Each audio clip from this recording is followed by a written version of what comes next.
The Game Awards have come and gone, everybody. Ooh. Oh my gosh. Let me tell you. That was some show, man. Dude, that was very unexpected because we were saying it won't be that great.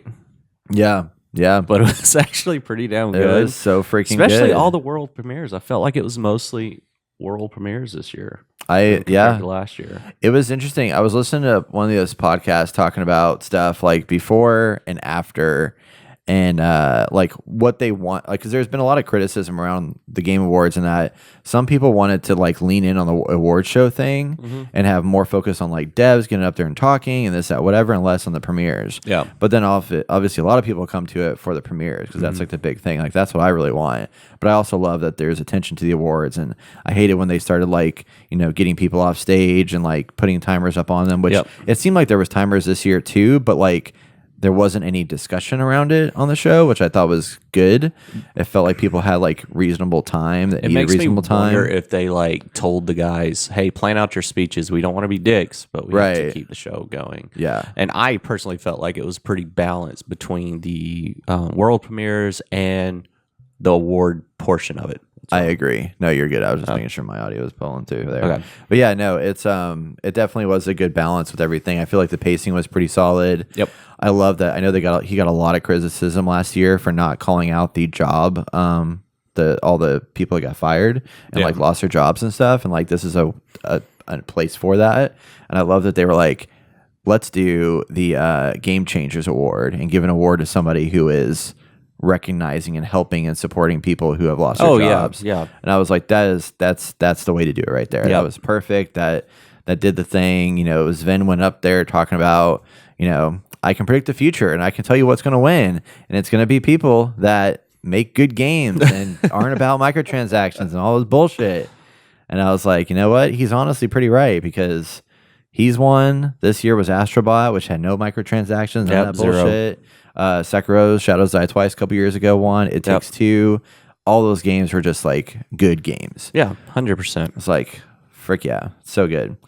The big shit though. Let's talk about some of the awards. World premieres. Yeah. So I have trimmed this list down, but there's still like, there was so much that it was hard to like really get it short.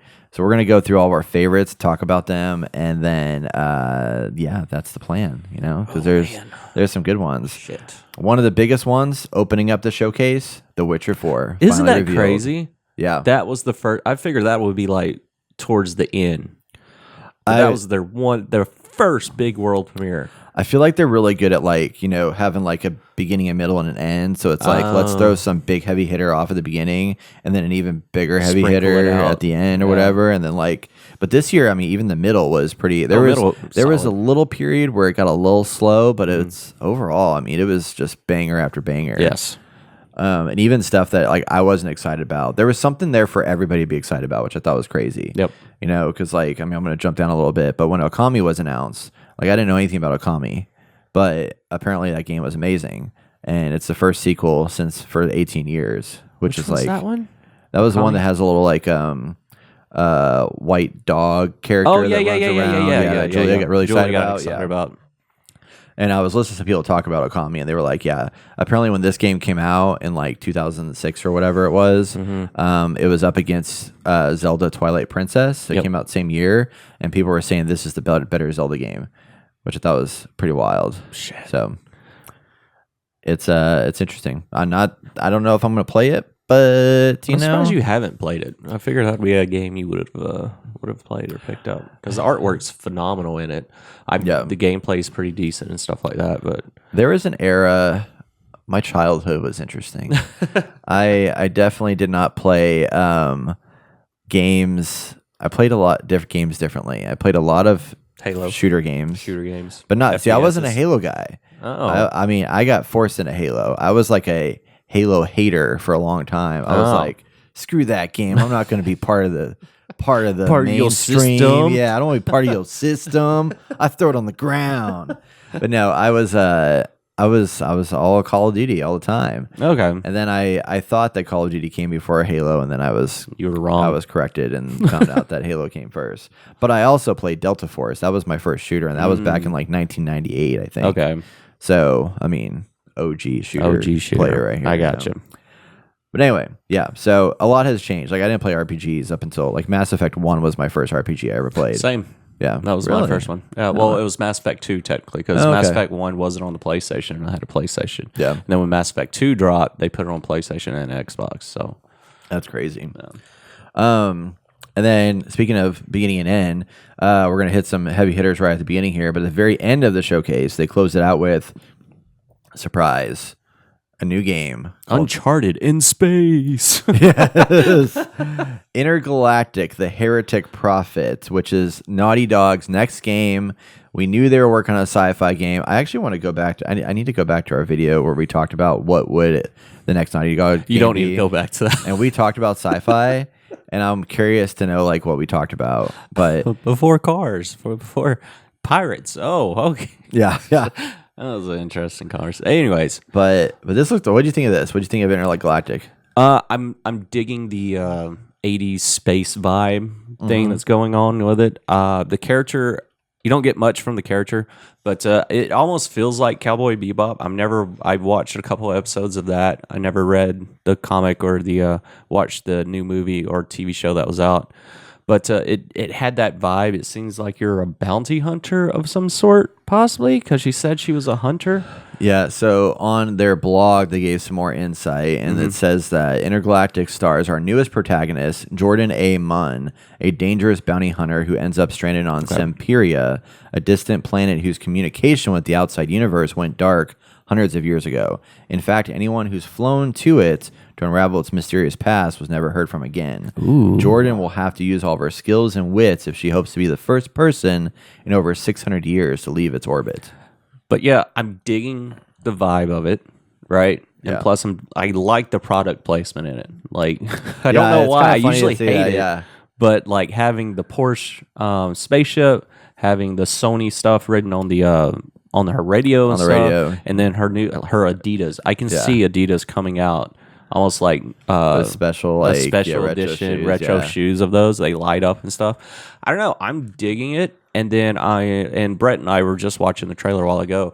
I'm curious how Naughty Dog is going to do it with the melee combat stuff. And I know there has to be shooting in it because it showed her carrying around a pistol as well. But I'm digging the vibe of it. I want to save like a lot of judgment until I see actual gameplay. Once I see that, that's going to dictate. But I think with Naughty Dog, I think they're going to have a great story and they're going to have some great cinematics. But I'm curious on the gameplay. I want to see gameplay. Yeah, I mean, yeah, it's Uncharted was kind of can be hit and miss with some of the gameplay where it was just like going to like arena space and just like popping people and then do like go into like a puzzly area where you're like traversing an area and then come back to shooting and stuff like that. But still, at the end of the day, it's like, I mean, they shine so much with the story, the narrative, the characters, the world building, where it's like, okay, even if the gameplay is like a 7, everything else is like a 10. Yeah. And that's what makes it cool. And like The Last of Us, as much as people hate on Last of Us Part 2, I look back on that story and I actually really enjoyed it. I still think Last of Us 1 is better. Yep. Just because it's kind of like, to me, Last of Us 1 and Last of Us 2, it's kind of like God of War 1 and 2, the reboots, because like God of War, they're different. They're so different. God of War Ragnarok is such a bigger, broader story, and God of War 1 was just like you and Atreus, you and your son, and like that's your bond, and that gives a very focused story, and that's what Last of Us was, which was Joel and Ellie. You know what I mean?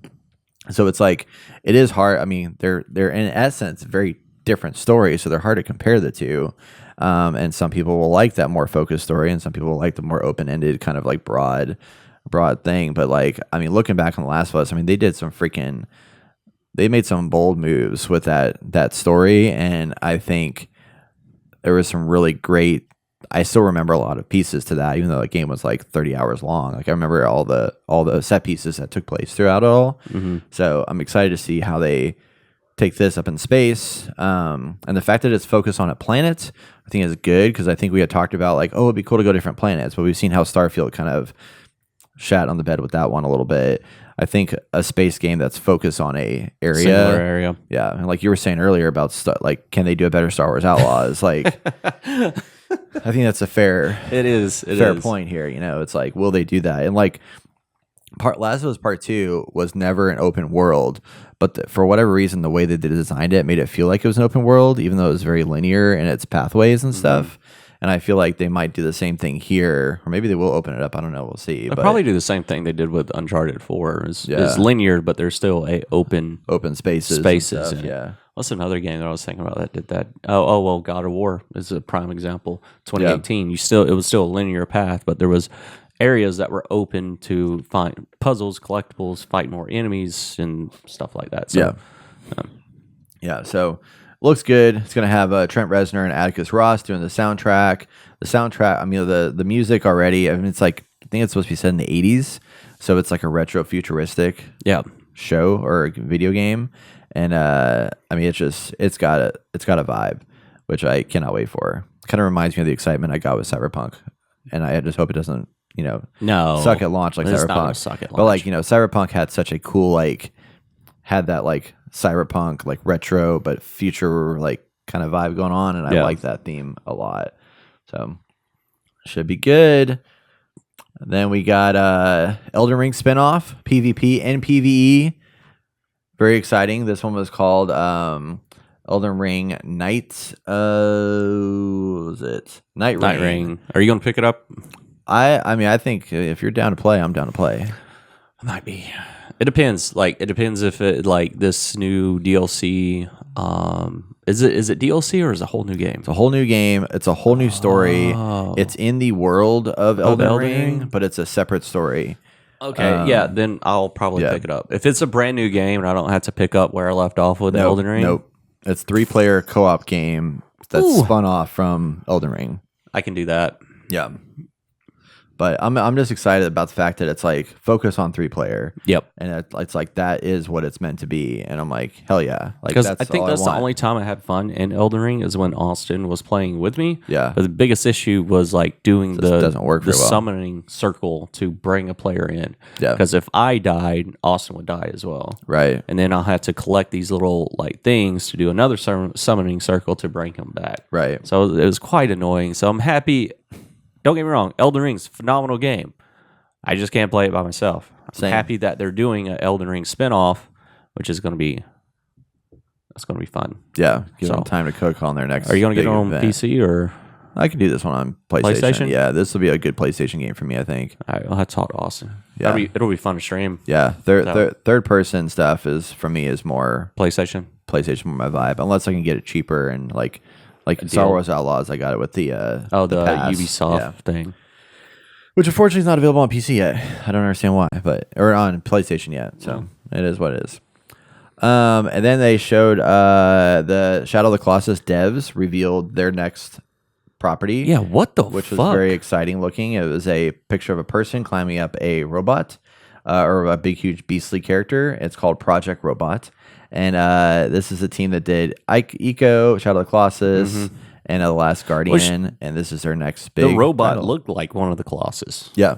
So like I've never played Shadow of the Colossus. I understand the storyline of it because it was like a big twist at the end. Yeah. And I'm curious if this is a continuation of that twist. I have no idea. That doesn't seem like it would be. I feel like it's a different world, but it's definitely very similar.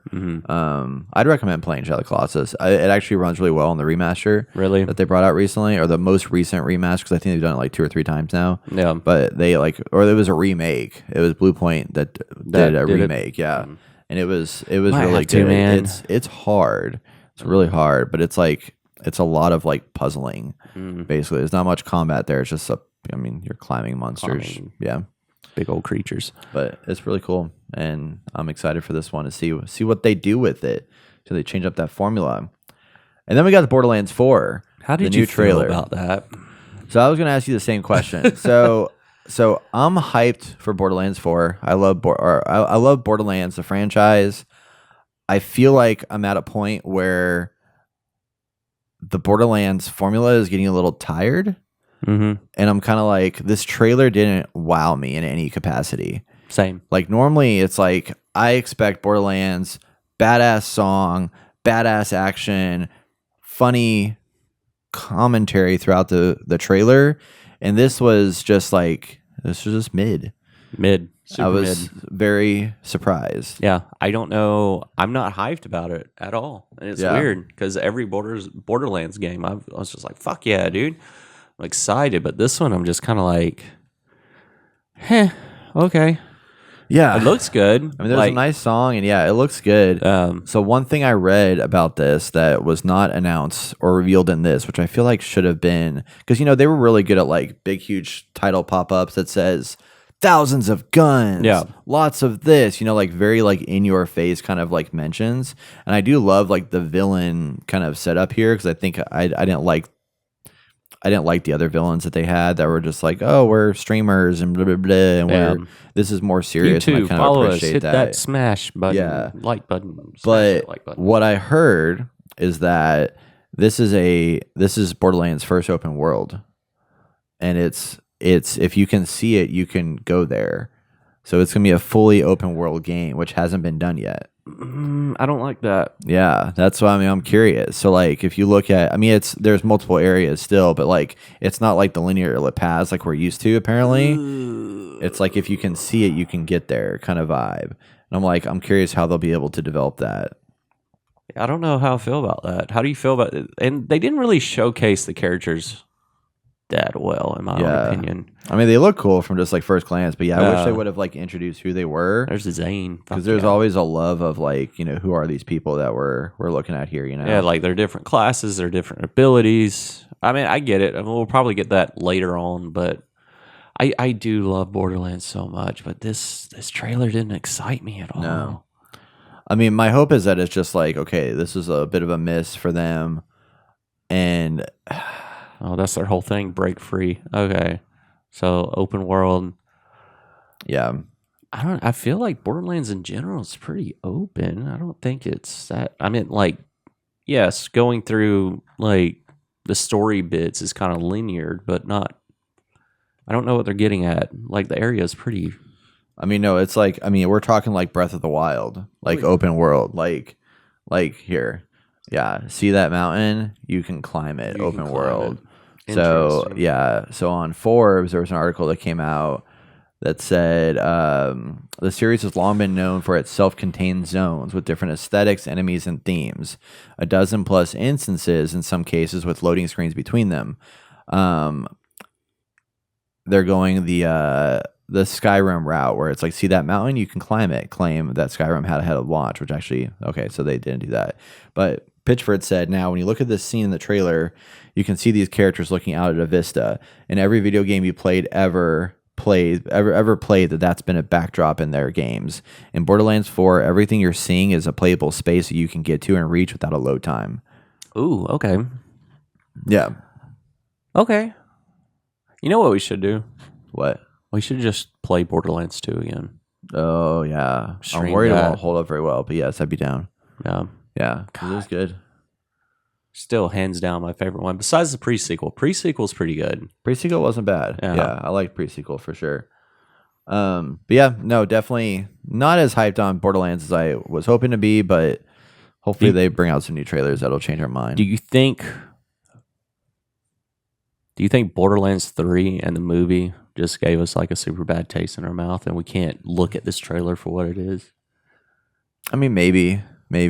But I was listening to another podcast talking about this, and they were saying that it's just like, they've exhausted the formula. They've exhausted the art style. Like the art style was great when it came out. Yeah. But now it's like, okay, now it feels old and it feels like dated. Reused, and like the gameplay feels they can't keep repeating they got to innovate. Just like this is a Pokemon problem right here, where it's like, over Pokemon's time. Pokemon's doing great with that fucking formula. 100%. How many but for years? us, it's different.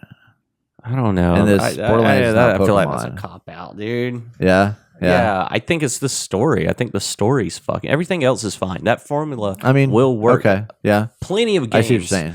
Plenty of games have done that formula, but it's the story. They fucking blew their load on Borderlands 2 with that story. That story is phenomenal. Right. And then after that, they can't top it. Yeah. Well, it is kind of like the the concern that people have about, like, let's say Ghost of Tsushima, switching main characters, because Borderlands 2 to Borderlands 3, like the thing that carried that story through was Handsome Jack. And then we lost Handsome Jack, and it's like, okay, well, it's just not the same. So I think that's part of what people are concerned about with the Ghost of Tsushima, but I think they're going to be able to pull that off with Ghost of Yotai, no problem. But that could be part of the issue there is that, I mean, Handsome Jack was like the pinnacle of what you can do with Borderlands, and he was so good at what he did, and they haven't been able to hit that again, you know? And maybe they won't. I don't know. But so disappointing. But I am hope. I mean, I want this game to be good because I love. And honestly, Tiny Tina's Wonderlands, I had a blast with. Yeah, same. I thought that was so much fun. So there is ways for that to work, you know, in the space. So I don't know. We'll see. But I want them to go. I want them to be obnoxious. I want them to be crazy, zany. I don't want them to hold back. And I feel like if they try to hold, like if they hold back in any capacity, like they need to like unleash and just be off color and crazy and push the envelope so much. The reason why they're not doing that is because of society itself? Maybe. I don't know. It's possible. But that's a shame because they're so good when they're inappropriate and just like pushing that envelope, you know? Can't push the envelope anymore, Brett. I guess not. Can't. Ugh, so annoying. Anyway, let's talk about the Outer Worlds too, which does push the envelope a little bit. What the fuck? That was out of nowhere. I didn't even know they were making another one. Oh, you didn't know that? No. Yeah. They did a title trailer a while back and was just like, The Outer Worlds 2 is coming. I forgot how they did it, but they did it really fun in a funny way. What year did the first one come out? Like 2 years ago? Oh, no, it's been a while. Has it? That long? Yeah. 2019. Oh, wow. 5 years, actually. It's not as long as I thought it was. But, yeah, they I remember what it was. They did a trailer, I think, for the Outer Worlds reveal. I want to say it was like, you're probably just gonna get the fucking new stuff. So they brought out a video. It was 1 minute and 38 seconds long, and it was like an announcer like kind of narrating what this trailer would be, and like kind of like explaining like, we see a quiet, peaceful setting. This will make our game seem big and important, and just like being silly about like what people do for reveal trailers. Yeah, that does sound like Borderlands. Yeah, like Obsidian is basically doing what Borderlands does, and they're just doing the whole narration with the whole video, and then they talk about, oh man, you got to have people running slow motion shots that mean nothing and make it seem cool. I mean, it was just so funny. Bolster your pre-sale numbers, they said. They're like making fun of themselves, or making fun of like the industry. You only mean one thing. We must gaze over an epic shot of this open world, and there should be lens flares, tons of lens flares, and the hero is revealed, but only the silhouette, because we can't show you what they look like, and the developers haven't finished it yet. I don't remember seeing this trailer. Yeah, or finish the story, or finish any gameplay, or finish anything that's ready to show. The only thing that they have, the only thing finished is the title. The Outer Worlds 2. Oh, shit. I thought that was great. They did such a good job with that. So that was 2021. They revealed this trailer. So they've been cooking on it, and then they've been working on Avowed after that. That's pretty good. So, but I am shocked that Avowed comes out in February, and they announced the Outer Worlds coming out next year. Will it get pushed? I don't know. But it looks fun. Looks fun. You never played the first one, right? No, I thought about picking it up, but I have too many games to play here currently. I heard it's pretty short, like 15 hours or something. I thought you played it. I played some of it, but I never finished it. Oh. I downloaded it on Game Pass and took it to my aunt and uncle's house for Christmas a couple years ago. Yeah. And then I played like 15 minutes of it, and then I never got to play it because we were just spending too much time hanging out. And I was really family, sad. dude. I know, dude. I should have said screw it and just played. Stayed in your room and just played it around. But I do want to play it because it looks fun and silly. And Borderlands vibe. Yeah, Borderlands isn't Borderlands anymore. But you know what is cool? Again. What? Mafia, the old country. What do you think? I'm excited, but so the only Mafia game I played was Mafia 3. Right. Fucking loved it. Phenomenal storytelling, phenomenal gameplay, all that jazz. But I'm concerned about it is because of, the date. Like it's dated way back in that time frame, which I don't think I'll enjoy as much as I did with Mafia 3 with the music. When was the Mafia weapons. 3 set? Because it was like after the Vietnam War. Okay. Yeah. So I don't know. I don't know how I feel about this. I'm excited. I'm most definitely going to play it. It's my favorite GTA game that's not a GTA game, you know? So I don't know. I kind of want to play the other ones, 1 and 2, but I don't know what storyline they're going to go off with on this. I think it's brand new. I mean, it's like, this is like OG Mafia, but what's so interesting about it is that, Mafia 2, I never played Mafia 1, but Mafia 2 was set in like old school, like 1920s New York or whatever. So you drive around these old school cars and like, roaming around the city and stuff like that. This one's in Sicily, and it's like, I've seen a lot of like outdoors, like outdoor combat and like stuff in like open spaces and stuff. And one thing that I thought was really interesting that I heard about this game is that they are drastically changing the formula. This game is the first one in the franchise that will not have an open world. They're going away from the open world and it's going to be a more linear story. No shit. Gameplay, which usually we see the opposite thing happen in games, but like I kind of like that because as much as I enjoy playing Mafia 2 and driving around town and stuff like that, the world was like the least exciting part of it. I mean, it looked great, but it wasn't like GTA where there's like shit happening everywhere. And like places you can go into. It was just like largely it was go from point A to point B, and then the driving was kind of slow and monotonous. So this is gonna be more focused around like, thinking Uncharted before they had Uncharted 4 with the open world kind of thing. Okay, I think I can get behind that. Really, sitting here thinking about it, that surprises me though. You're right. You've never seen it go from like open world to linear. It's always linear to like either open world or small areas that are open.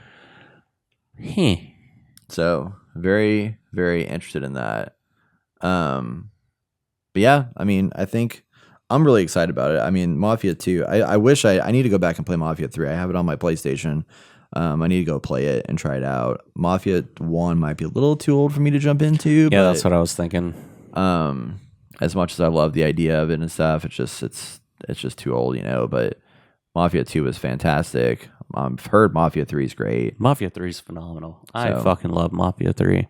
Some of the best. I mean, the storytelling in those games. I mean, Hangar 13 knows what they're doing with story, which makes me hyped. So, and then one of the biggest ones I think from this reveal, which was like right in the middle, was Hazelight's new game from It Takes Two developers, Split Fiction.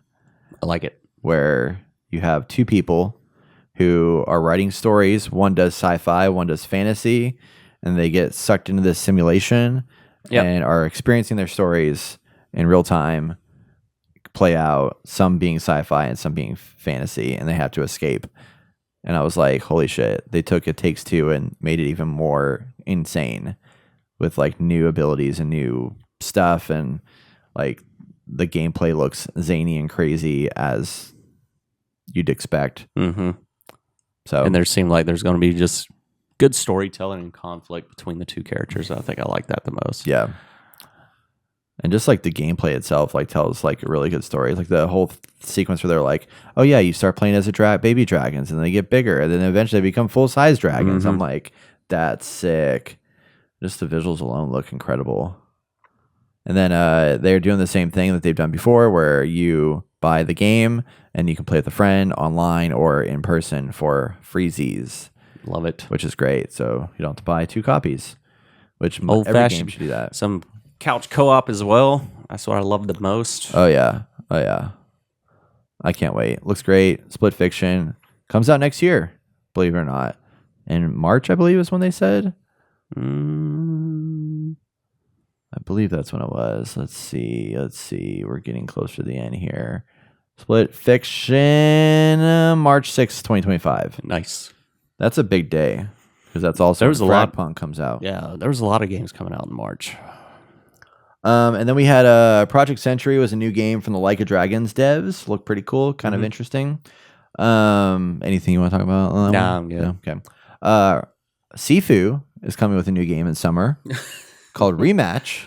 I'm down to play and it's this. a soccer multiplayer game. Yeah, I'm down to play this. It'll look cool. So I heard somebody talk about, made a point that I never thought about, is that there hasn't been a traditional soccer game where you just control that one player. No. And that's kind of exciting to me. They need to do the same thing with like football as well. Yeah. It's like Rocket League, basically. Yeah. And I do love that this is like a more grounded Rocket League. I'm like, I could get behind that. Same. Especially because I'm pissed off the Rocket League right now because I get my ass kicked now. We were doing fine last night. We were doing okay most of the time. And then let's see. We also have Helldivers 2.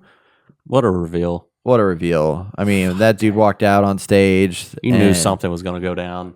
He was like, did the freedom fight, did the thing, and announced it, got it ready.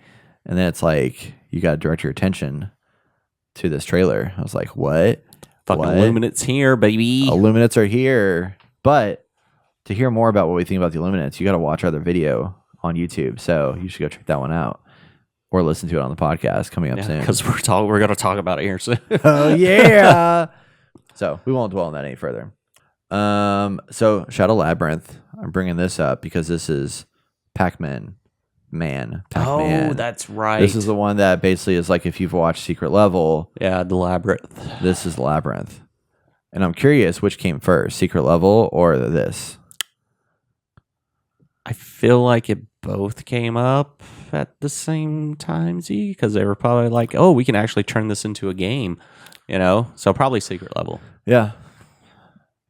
So if you haven't watched Secret Level yet, this is based off of that one episode that deals with Pac-Man. That was very unexpected, but eat or you will be eaten. Yeah, it looks pretty dark and sinister. Very, very different compared to a regular Pac-Man game.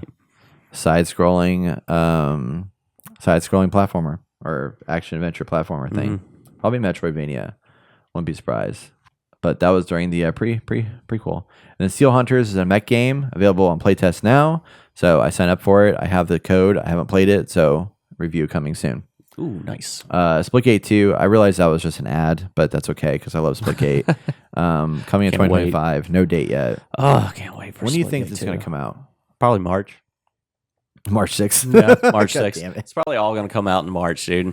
Man, I'm going to take the week off for spring break. Just be like, yeah, I got to take care of my kids, y'all, that don't exist, but instead just got to prepare myself for them. There you go. That's all you got to say. Yeah. When they do come. Will we still be playing Helldivers at that point? Probably not. You don't think so? Wait, in March? Yeah. Or when we have kids? In March. Oh. I don't know when we're going to have kids. Yeah, no. Oh, we are going to have kids together? Not the two of us. No, separately. I was talking about together. No. No, I really think we're still going to be playing Helldivers. Helldivers is just unique, and I don't think anyone can copy that formula at the moment. So, anyways, but yeah, Splitgate 2, I can't wait. Fucking can't wait. I was excited to see a new Virtua Fighter game. That was pretty cool. I used to play Virtua Fighter at CC's Pizza. It was great. So that's all I have to say about that. Fucking Turok Origins, baby. Oh, yeah. What an unexpected fucking trailer. And it's a third-person co-op shooter. And it's a sequel to Turok that I used to play on the 64.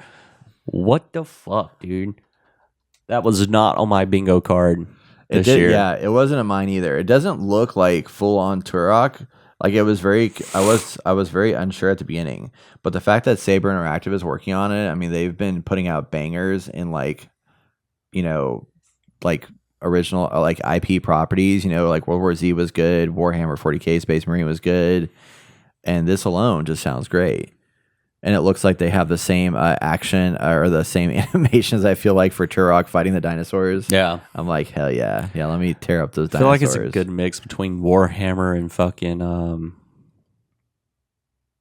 another game that I can't think of. They're gonna have Destiny or something. It kind of has almost a Horizon look with the Turok character, with like the old school bows and shit.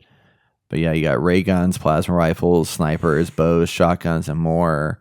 unlock DNA powers, extract DNA from fallen foes, and the environment to unlock game-changing powers that evolve your suit in real time. Each DNA power you get enhances your look, but also offers upgradable skills to give you an edge in combat. And then it's an epic story across lands. Throughout Turok's missions, players will journey across breathtaking yet dangerous worlds on various planets. From ancient temples and wasteland canyons to dense jungles, each location holds pieces of an unforgettable story, packed with twists and turns. So yeah, Turok Origins looks great. When's that coming out? March. No date yet. No date. My guess will be, I mean, it looks pretty damn finished. So it's like, I feel like that's going to be like a September, October game or something. You get it on PC? I can be swayed either way. Depends if there's multiplayer crossplay. I need to get a new graphic card, but man, those graphic cards are so expensive. They're so fucking expensive, dude. Like my game's starting to not look as cool, you know, and it makes me sad. So I don't know what to do. I know you were hyped about Warframe 1999. Yep, I actually was looking into, because that's the expansion for Warframe. Well, I was watching some gameplay today, and I'm like, I might get that game, but I have so many games to play right now. Is it single player? It's a single player adventure. Like, it's not the Warframe that's free to play. This is just a single player. Pay for this? Yeah, you got to pay for this. You have to pay for this. Yeah. It's just a single player adventure. Looks cool. Warframe's crazy, man. The fact that that thing's still out is just like mind blowing to me. Onimusha, Way of the Sword. I know there was some hype around this from people I've seen on the internets. So I never played Onimusha, but apparently it's a big deal. So Onimusha, yeah, coming out in 2026. We got Dying Light: The Beast, which I haven't figured out if this is like a brand new story, if this is an expansion. I feel like it's a brand new story. Yeah, it's just like it feels like they turned this thing around like really quick. Yeah. Dying Light: The Beast. Let's look. I want to read the description of this guy. Oh, it's a thrilling standalone zombie adventure. Okay. Set in a tightly crafted rural region. Play as Kyle Crane, a legendary hero who breaks free after years of brutal experiments. Now he must realize there's more at stake than just revenge. Wasn't Kyle the name of the guy you played in the third one? I have no idea. I don't think so. No, maybe. So. Oh, maybe it was. Yeah. The man whose selflessness during the initial virus outbreak saved many from a fate worse than death. Yeah, because remember at the end of is it 3 that we played or 2? 2. 2. And the end of the second one, he was turning into like, he can transform into one of those zombies. So, assuming this is a continuation. Just kidding. I'm sorry. I'm assuming this is like a continuation of that story. Yeah, you might be right. Yeah. 4-player co-op. I'll probably get this. We had fun playing it for a hot minute. It'll be interesting in an open world that's like all outside, you know, because like Dying Light started in the outside and then took you into the city, but like this one being like entirely outside will be interesting to see how they pull off like making parkour still feel fun, even though you can't climb like massive skyscrapers. So yeah, I was actually very impressed with the presentation of Stage Fright. Remember where that was like kind of interacting with the audience and stuff, and I was like, okay, that's kind of cool. Another game I'm excited from to play. Overcooked. I wish it was more than 2-player. It looks like it's just 2 players, but it's from Ghost Town Games, who made Overcooked. But they had this whole like presentation where like these characters were inside of a theater, and then they showed the camera of like the screen, and then the screen like went out, and the characters are walking around on the screen as if like something was wrong, and they like kind of made it interactive within the space of what they were watching, and I thought that was hilarious.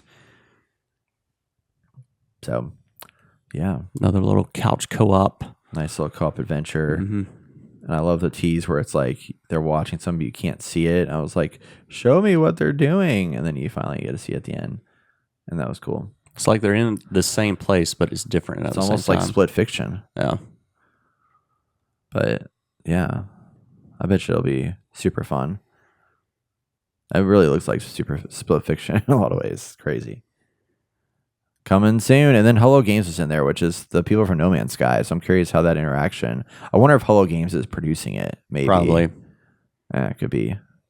And then the last one I want to talk about was Dispatch. That was a game with Aaron Paul and Laura Bailey, and it's from the people that made Telltale. So, yeah, you play a dispatcher who dispatches superheroes to fight crime. He was a hero himself, but his mech got destroyed, so now he's the dispatcher to dispatch out heroes to crime. Yeah. It looks cool. It looks funny. Yeah, I'm intrigued to have a game. I like the cartoon art style, or the anime-ish art style, I guess. Or I don't know, what would you call that style? I mean, it's animation. Whatever animation it is, it's cool. Looks nice. So cannot wait, y'all. But I mean, that alone was like half of what they revealed. So is there anything that you can think of that we didn't talk about that would have been there? Not that I can think of. I mean, I didn't talk about the Sonic racing game that was revealed for like 2 seconds and looked terrible, Looked like shit. No. No, I think that's it, man. I think it was pretty solid. Hell yeah. Well, there you go, everybody. That is our overview of the Game Awards, reveals, and all that stuff. It was a lot of good content. How would you rate this Game Awards if you were to give it a rating? I'd give it 8.5. Really? Okay. Oh, man. How about you? I'd give it like a 9.5. 9.5? Yeah, I thought it was pretty freaking bombastic. I don't know if I go 10 out of 10 just because I wanted GTA to be there, but I'm very shocked it wasn't. Yeah, I really think that there's like a thing where like Rockstar's like, no, we don't want to give anybody our shit stuff. You know, we're gonna own Could be that. a high possibility. Yeah, because remember even last year when they revealed the trailer, it was like before the Game Awards came out. Yeah, like, that's true. Well, nah, I know we don't need y'all. I know one year whenever they were going to reveal the Red Dead 2 trailer, that incident happened in Florida where someone was shot up a bar, and that trailer that they were going to reveal was supposed to be a shootout in a bar. Oh, so they're like, we're not going to do Let's that. scrap that. Let's scrap that. Let's bring that back. That's crazy. Yeah. Yeah, Game Awards. Let us know what y'all think about the Game Awards. What was your favorite announcement? What was a disappointing announcement? And what was something you wish you had seen that you had not seen? I'd love to hear your feedback on that. And were you happy with the outcome of the Game Awards, the Game of the Year, and all that stuff? So let us know in the comments. And until next year. Till next year. Worlds 2025, everybody. Ooh.